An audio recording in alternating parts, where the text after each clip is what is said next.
Hi hello ವೀಕ್ಷಕರೇ, ಉಷಾಸ್ ಕಿಚನ್ಗೆ ಸ್ವಾಗತ. ನಾವು ಈ ದಿನ ತೋತಾಪುರಿ ಮಾವಿನಕಾಯಿ ಉಪ್ಪಿನಕಾಯನ್ನು ಯಾವ ರೀತಿ ತುಂಬ ಸುಲಭವಾಗಿ ಮಾಡೋದಂತ ತೋರಿಸ್ಕೊಡ್ತಾ ಇದ್ದೀನಿ.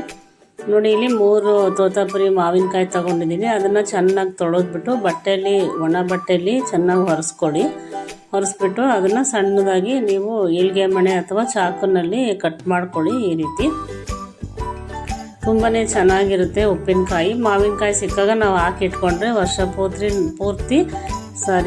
ಪೂರ್ತಿ ನಾವು ಉಪ್ಪಿನಕಾಯಿನ ತಿನ್ಬೋದು, ಜಾಸ್ತಿ ಮಾಡಿಟ್ಕೊಂಡ್ರೆ.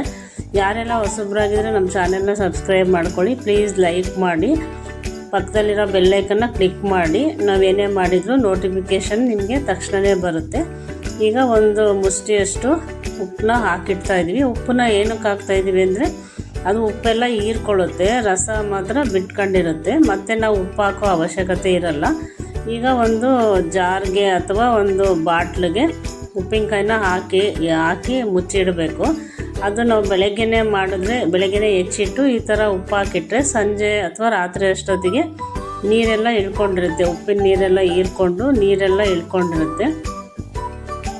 ಆಮೇಲೆ ರಾತ್ರಿ ಮಲಗಬೇಕಾದ್ರೆ ನಾವು ಇನ್ನೊಂದ್ಸಲ ಚೆನ್ನಾಗಿ ಈ ರೀತಿ ಒಂದು ಡಬ್ಬಕ್ಕೆ ಹಾಕ್ಬಿಟ್ಟು ಚೆನ್ನಾಗಿ ಕುಲ್ಕಿಸ್ಬೇಕು. ನೋಡಿ, ಈ ಥರ ಒಣಾಕಬೇಕು. ಕುಲ್ಕಿಸ್ಬಿಟ್ಟು ಬಿಸಿಲಲ್ಲಿ ಮಾರನೇ ದಿವಸ ಒಣಾಕಬೇಕು. ಒಂದು ದಿವಸ ಒಣಾಕಿದ್ರೆ ಸಾಕು. ಇದು ರಸ, ಮಾವಿನಕಾಯಿ ರಸ. ಇದನ್ನು ಚೆಲ್ಲಬೇಡಿ, ಇದು ಆಮೇಲೆ ಹಾಕೋದಕ್ಕೆ ಬರುತ್ತೆ ಉಪ್ಪಿನಕಾಯಿಗೆ. ಈಗ ಒಂದು ಸ್ಪೂನಷ್ಟು ನಾನು ಮೆಂತ್ಯನ ಹುರ್ಕೊತಾ ಇದ್ದೀನಿ. ಅದು ಸ್ವಲ್ಪ ಗಮ್ಮತ್ತು ಫ್ಲೇವರ್ ಬರಬೇಕು. ಅಲ್ಲಿ ತನಕ ಸ್ವಲ್ಪ ಹುರ್ಕೊಳ್ಳಿ ಮೆಂತ್ಯನ. 1 ಸ್ಪೂನ್ ಹಾಕಿದ್ರೆ ಸಾಕು. ಮತ್ತು 1 ಸ್ಪೂನು ಸಾಸಿವೆ ಹಾಕ್ಕೊಳ್ಳಿ. ಇದೆಲ್ಲ ಹುರಿದ್ಬಿಟ್ಟು ಪುಡಿ ಮಾಡಿ ಉಪ್ಪಿನಕಾಯಿಗೆ ಹಾಕಬೇಕು. ಆವಾಗ ಫ್ಲೇವರು ತುಂಬಾ ಚೆನ್ನಾಗಿರುತ್ತೆ. ಈಗ ಒಂದು 4-5 ಸ್ಪೂನಷ್ಟು ಎಣ್ಣೆ ಹಾಕಿದ್ದೀನಿ. ಎಣ್ಣೆ ಹಾಕಿದ್ಮೇಲೆ ಸಾಸಿವೆ ಹಾಕಿ ಸ್ವಲ್ಪ.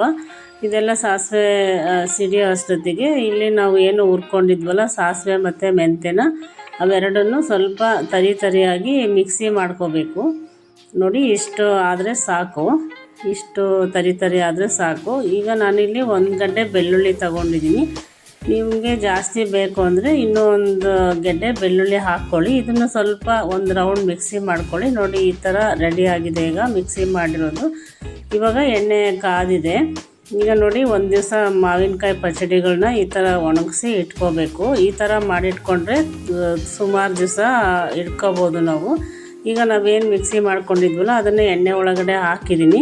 ಮತ್ತು ಒಂದು 2 ಸ್ಪೂನಷ್ಟು 3 ಸ್ಪೂನಷ್ಟು ಬೆಲ್ಲ ಹಾಕಿದ್ದೀನಿ. ಬೆಲ್ಲ ಹಾಕೋದ್ರಿಂದ ಟೇಸ್ಟು ತುಂಬಾ ಚೆನ್ನಾಗಿರುತ್ತೆ. ನೋಡಿ, ಇವಾಗ ಒಂದು 2 ಸ್ಪೂನ್ ಇದಕ್ಕೇ